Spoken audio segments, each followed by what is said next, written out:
Hey guys, what's going on? It's Nate, the president of Sokudo Empire. It's been a while. Hope you guys are doing good out there. Just kind of been putting things together. We've got a season opener on March 28th. Just working on a lot of different events. We're going out to Arizona this month, Maryland in April. So just a lot going on, a lot of moving pieces. So wanted to kind of touch base, get you guys another Redline Rundown episode. Hope you guys are doing well. I hope whatever plans you have for your builds this year comes to fruition. I know I had to put some stuff on the back burner. It happens, but it's a process. Don't let it get you down. Just enjoy the process. I've been doing a lot of work with the Sokudo Angels. I'm not sure if you're aware, but we do have a modeling agency and a modeling team where we do help women get into modeling, where it's a supportive industry where there's a lot of experienced models that can sit there and help you learn. I know there are a lot of horror stories where people get you involved into modeling. I've talked to different models. Agencies kind of have their pitfalls. Working with a photographer at times can have its pitfalls where they'll only want you to work with them. Don't be hesitant to branch out and work with different photographers, just because every photographer has their own style and work flow. So, see how it goes. Don't ever feel like you're pigeonholed into being committed to working with someone. That's how growth happens. If you try new things and do new things and work with other people, that's growth. So, other than that, if anyone, any ladies out there are interested in attempting to model, by all means, it's Sokudo Angels on Instagram. Reach out. I just did a photo shoot with one of the angels yesterday. We'll be posting those pictures soon. So yeah, it's definitely something that has been going really well. There's merch coming. But yeah, be sure to follow them. Each angel has their own promo code where they can earn commissions on the things that are sold using their commission code. So they could definitely use that support. But now, with the upcoming season coming along, I know there's always conversations surrounding, meets and collabs and things like that. I think when we started out back in 2020, the very first meet we were a part of was a collaborative meet. And so I'm always, thankful for that, just because looking to do it on your own when you're starting out isn't the easiest thing to do. So if you're able to get help from someone to help collab, then that's great. But the other side of it is, if you are looking to collab with someone, you have to carry your own weight. You have to be there on time, be looking to help out and make sure things are going well with the meet. Not just, hey, put my name on a flyer and hope that the clout helps. Now, this isn't something that's actively going on, but it has been something that's happened in the past. And unfortunately, those groups are no longer around. The only thing I can tell people who are looking to start a group is just consistency. I'm pretty sure if you've watched any of the other podcasts, you're going to hear me say that continuously. Someone asked me, how'd you get so many followers? And again, I never paid for followers. It's just a matter of being supportive and being consistent. Now, the reality of the matter is, no matter how positive you remain and how you are open to working with people and giving people a fair opportunity, there are going to be pitfalls. There are going to be people who felt like you're the bad guy in their story. You can't focus on that. No matter what, as long as you move with integrity and dignity, then that's all you can really worry about. There are people who are going to feel like, you slighted them intentionally, or you did something intentionally towards them. And once you get to know people and you know their character, you'll know if that's something someone's capable of. But for me personally, there's never been a time where I've decided that I'm going to move maliciously or anything like that. So, all I can really focus on is the things that I do and the example that I set for my crew. So I hope that they continue to move with integrity and treat people fairly, just because no one wants to be on the receiving end of mistreatment in any way, shape, or form. So just keep that in mind. Treat people how you want to be treated, and things will kind of go better. If you treat someone how you want to be treated, then you won't really have to worry about too much of the negativity. But like I said, being able to support people is one of the things that I enjoy doing. We went down to the Harlem cruise to City Island. Unfortunately, I wasn't able to go to City Island, but I did, go to the meetup spot in Harlem and was able to meet some new people, take some pictures. I had a good time, and that's a big part of why I enjoy doing what I do. So if you can find a place or a team or anywhere where you can, get to a place where you're around people who are going to support you, then by all means do that. Now, sometimes you may have personal things that happen in your life where you may feel like you can't continue to participate. Things happen, but at no point in time should you ever be in a space where those people who looked out for you, you thumb your nose up at it or say, well, I didn't ask you to do that, because that's just disrespectful. And at that point, like, people don't have to look out for you. And when you're building a community, people do it because it's the right thing to do, not because they want something in return. Like, if I've looked out for someone, it was because it felt like it was the right thing to do, and protecting people from certain situations and things is something that inherently feels natural to me. So when, you may have someone who's like, oh, well, I never asked you to do that, I never asked anyone from the crew to do that, then it's just kind of like, well, you got to ask yourself, what kind of person is this, or what is it that they're going through that they feel that that's the best response. And unfortunately, you can't control what people's response is to any situation. So just kind of put it behind you and move on. There's just a lot of different personalities out there. Some people are just not team players. Even things I've witnessed where certain people kind of feel like they're being singled out and they're really not. It's unfortunate that some people just can't play well with others or have a team mentality where you're looking to build something up and have a goal for all parties involved. And it's just sad that, we've come to a point where that's just a thing. But again, you're going to have ups and downs. You're going to have things that are going great, and you're going to be a high, and then you have things where you have a situation after situation after situation, and you're just like, oh man, I can't catch a break. Don't let it get to you. It will pass. And I know while you're dealing with whatever situation you're dealing with, hearing time will help, it's the most annoying phrase to ever hear, but it's the truth. It's said so often because it is true. Time will be the thing that will help you get through whatever you've got going on. Excuse me. So take a beat, deal what you got to deal with, and just work on being a good person. So with that being said, there's a bunch of stuff going on currently in the car industry. So first and foremost, Buick is looking to bring back sedans in North America. They continue to sell sedans overseas, but here in the United States and North America, sedan purchases have kind of dropped, but they're looking to get back into it. Now, it would be on their Alpha 2 platform, which is what the Cadillac CT4 sits on. So they kind of would just be reintroducing something with a different name into the market. So we'll see how that goes.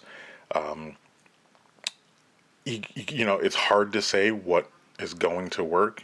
Things being what they are, gas prices currently being what they are, it might work for them. It's really hard to tell where things are going to go. There are a bunch of there are a bunch of electric cars that are slated to be coming up this year, and in a couple of years. Like, here's a list of some of them. Let's see. We've got BMW i3. They're looking to do an electric 3 Series BMW that's looking to come out in 2027. It'll be pushing over 600 horsepower. Then they're looking to also do the BMW iX3, which would be at 463 horsepower with 400-mile range, with a 0 to 60 in 4.9 seconds. And that's supposed to be coming out the summer of 2026. So we'll see if that continues to help the trend of people purchasing BMWs. Now, I know, excuse me, they're also looking to do an all-electric M3. They're going to call it the IM3. But that's going to be 600 horsepower, and it's not supposed to come out till like around 2027.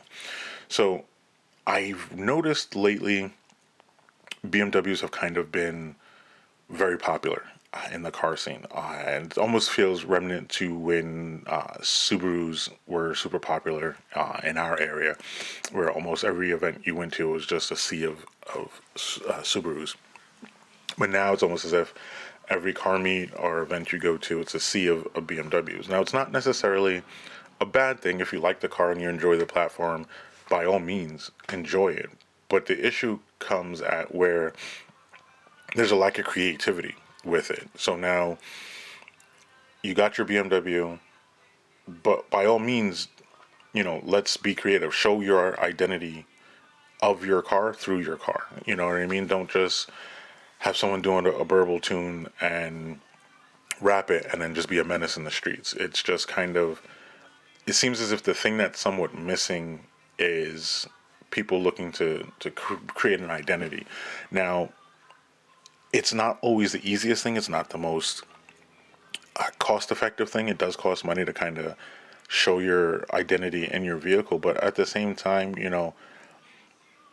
we should also take a note and respect people's identity when they do show it. I think part of the reason people may have started to show less and less of their identity is, one, people don't really have an identity nowadays based on just how society moves. And two, there may have been times where they liked something and they were made fun of it. If someone liked, there was a period where there was the rhinestone phase. If someone really liked that and it kind of fell out of popularity, someone might have made fun of them, and then they were no longer interested in doing it. So it's important to show grace and kind of not necessarily look to bully people, because at some point there's I promise you, there's something that you do that someone's not a fan of, or that someone can make fun of you of. So don't look to sit on what someone else does to make fun of them, just because no one's perfect. And I promise you, everyone has a weird quirk about them that if people knew, you could be the butt of jokes. So, but yeah, so I know BMWs have been flying out of the door, specifically in our area. I know nationally, BMW said they had a 24% increase in sales in 2020, in the fourth quarter of 2025 compared to 2024. So I am not sure what exactly it is that everyone is interested in the BMWs. If you make an assumption, you could assume that it's because right out the gate you get a tremendous amount of horsepower. People like the styling of it. I'm not sure. It's not been something that I've ever been interested in, just because the way I drive and the way my life works, having to hyper focus on the maintenance of a car just isn't something that I know I'm interested in doing and capable of doing. It's not my thing. So we'll see if this trend continues into this year, next year. Just I've been able to see over the last 5 to 6 years some trends come and go. Some vehicles be more popular than others. Even nationally, there are some cars that are way more popular, let's say out on the West Coast, than here on the East Coast. One car that does come to mind are the BRZ, that platform. It does seem like it's a little bit more popular out on the West Coast when it comes to modifications and things of that sort. But other brands that are going to be introducing EVs, Alfa Romeo, Giulia is going to be introducing an EV. The Quadrifoglio is going to be making around 1,000 horsepower. So that's also something that seems like when it comes to EVs, that 1,000 horsepower mark is something that always seems to be a marker for them. Whether like 500 to 1,000 horsepower just really seems like that's the space in which EVs are kind of given when they first come out. So now I know Hyundai is going to be doing an Ioniq 6N. That's going to have 601 horsepower. It's going to have a boost function that lasts for 10 seconds. When you push the button, it's going to jump from 600 horsepower to 641 horsepower for only 10 seconds. But the car also has a 0 to 60 in 3.2 seconds. So I know I've seen a bunch of videos on Instagram of the N being a menace in the streets. I've seen people get pulled over with accusations of having mods and things of that nature. So it's interesting to see, how that will be received on the streets. The Lexus plans on releasing, the Hyundai Ioniq 6 will be coming out this year, 2026. Lexus LFA plans on being 1,000 horsepower vehicle. A 0 to 60 is going to be in the 2 second range with a 430 mile range, but we won't see that until 2029. So the stats might change on that, but currently that's what's being reported, and we won't see that until 2029. Mercedes plans on doing an AMG GT XX with a top speed of 223 miles per hour, with a horsepower of 1,341. And that's supposed to be coming out in 2026. So again, that there's that 1,000 horsepower marker where you have a vehicle that's doing 1,341 horsepower with a top speed of 223 miles per hour. I'm sure that that's going to be fun to drive, but with everything, be safe. Don't be a menace in the streets. Just because menacing behavior impacts all facets of the car scene. It's just a thing that just happens. You might be the one individual, why am I being singled out type of behavior, but that's a indication of how they see the car scene. The reason there are a bunch of exhaust microphones in the city is because there are one or two people who were being menaces with their exhausts and straight piping and all this other stuff and looking to have the loudest car. One person might have gotten revved at, whatever the case might be, and that turns into a targeting scenario where now if you have an exhaust or anything modifications, you now may be targeted. And there are videos where it's like, well, the only reason for modified exhaust is to intimidate people, which is a load of crap. But either way, that's how it's seen. So while you may think that, oh man, I'm just doing XYZ, what you were doing and how it's received has implications, and those implications can definitely impact the scene overall. Whatever you're doing, it may impact the entire car scene. While that might not be your intention, but you just got to think, hey man, is what I'm doing going to have negative ramifications? So just keep that in mind. Lastly, the Toyota Corolla is expected to have an EV version in 2028.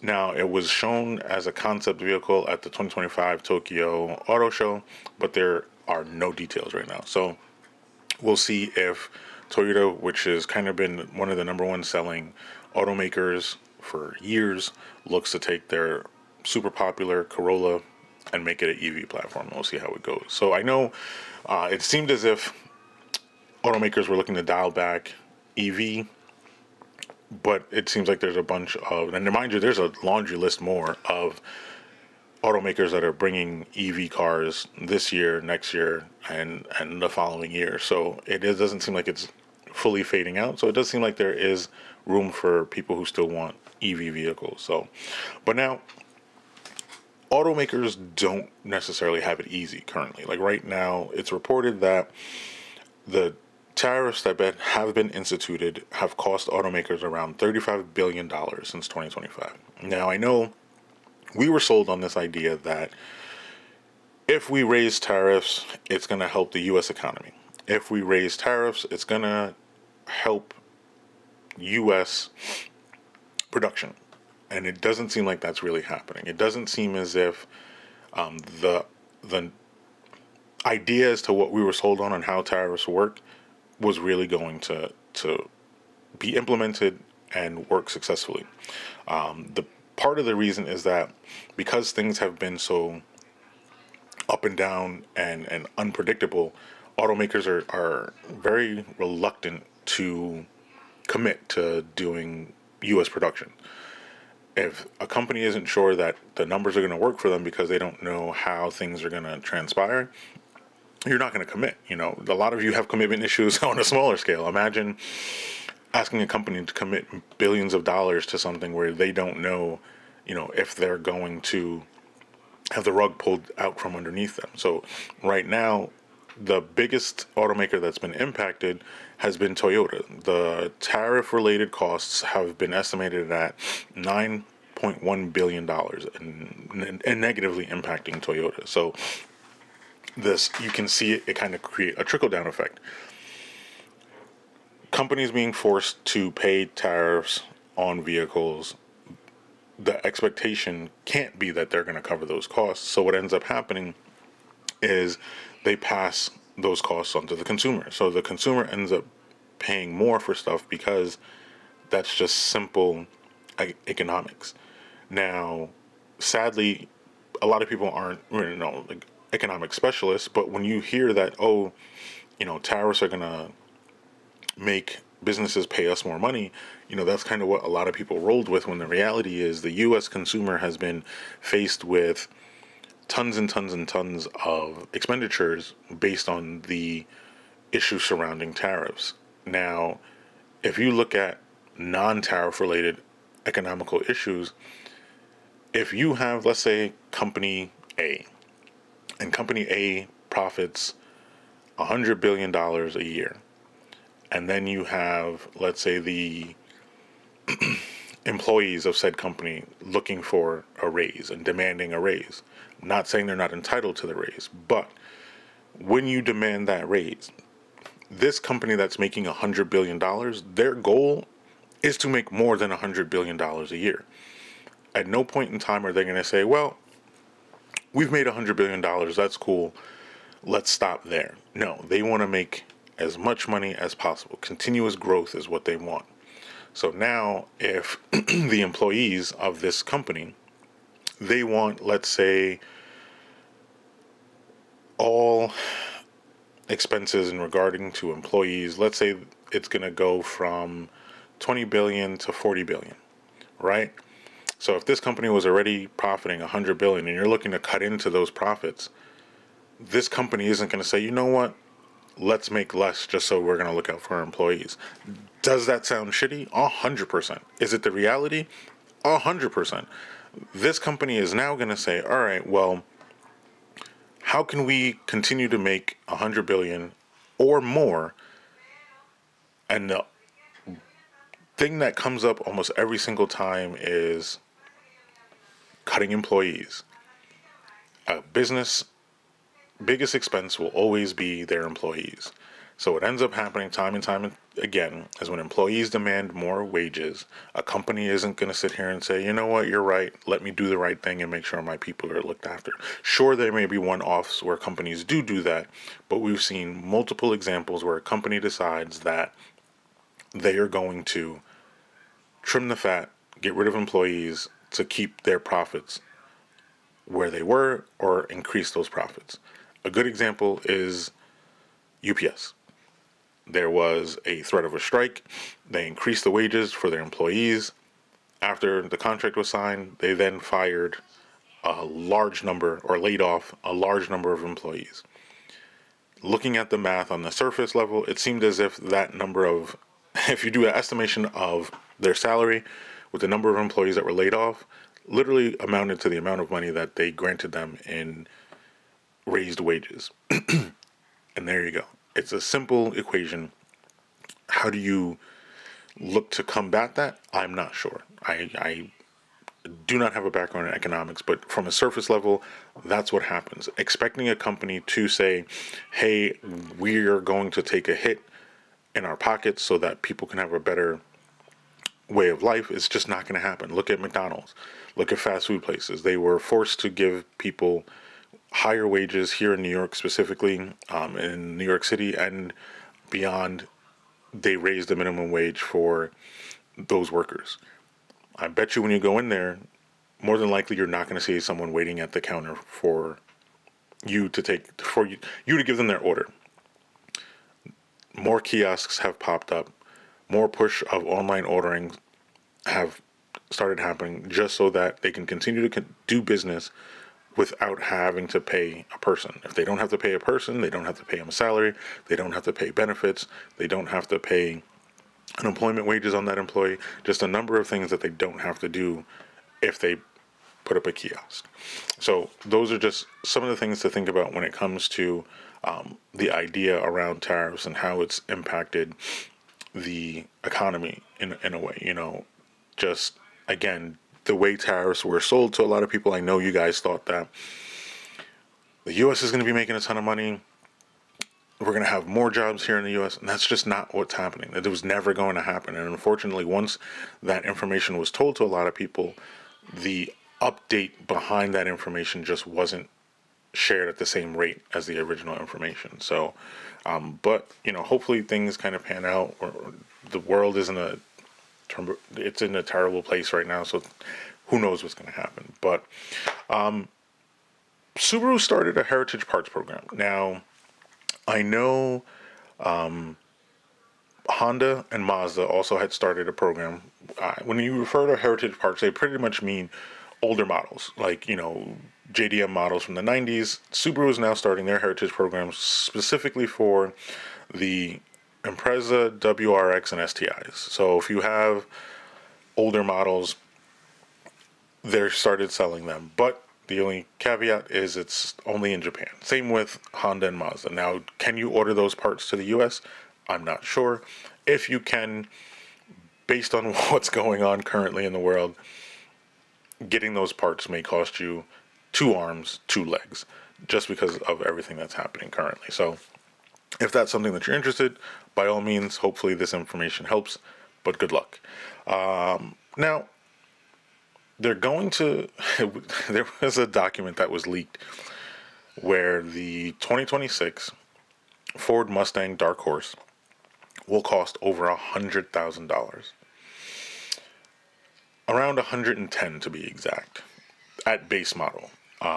There's different packages that you can add on, that can be upwards of 30K. But now the Dark Horse replaced the GT500, the Shelby GT500, right? And the GT500 was last sold in 2022. In 2022, the price for the Shelby GT500 was $80,795. When you, let's say, adjust that price for inflation, it was $93,500. So keep that in retrospect as to where you are now. You got to ask yourself, is Ford looking to make the Dark Horse enter into like the supercar market or not? Like it's weird to say, like, pricing wise, why you would price that car at that clip. Like the Corvette is well over $100,000. It's in the $200,000 range. It's the fastest production car at this point in time, but at the same time, that price point is a lot higher. I can't think that Ford's looking to compete in that market, but you got to ask yourself, in today's market, why you would price this car at such a high price point. But at the same time, the direct competitor of the Dark Horse was the Camaro ZL1. Now, the ZL1 has more horsepower than the Dark Horse at 650 horsepower. The Dark Horse is listed at having 500 horsepower. So why would someone pay more money for less horsepower? At this point, it seems like it might be a preference thing, maybe. But, if you could find a 2024 Camaro ZL1, then you get a faster car for less money. They're selling for around, I think it's around 75 to 80,000. I think that's what I saw them at. But again, it comes down to preference. And, I know with a lot of traditional U.S. automakers, people are either, a Ford guy or Chevy guy. There are some people that stick to that brand. Sometimes people do not deviate from their brand. It seems as if being consumers now, being loyal to a brand just doesn't hit the way it used to. Is that a bad thing? Maybe. Is it a good thing? Maybe. But who knows? There may be people who have been a Ford person, they may decide to be a Chevy person and vice versa. But, again, do whatever makes you happy. Lastly, for the first time ever, Honda plans to sell Acuras in Japan. Now, when Honda started to sell Acura. It was simply to break into the luxury market here in the United States. So Honda never sold Acuras in Japan.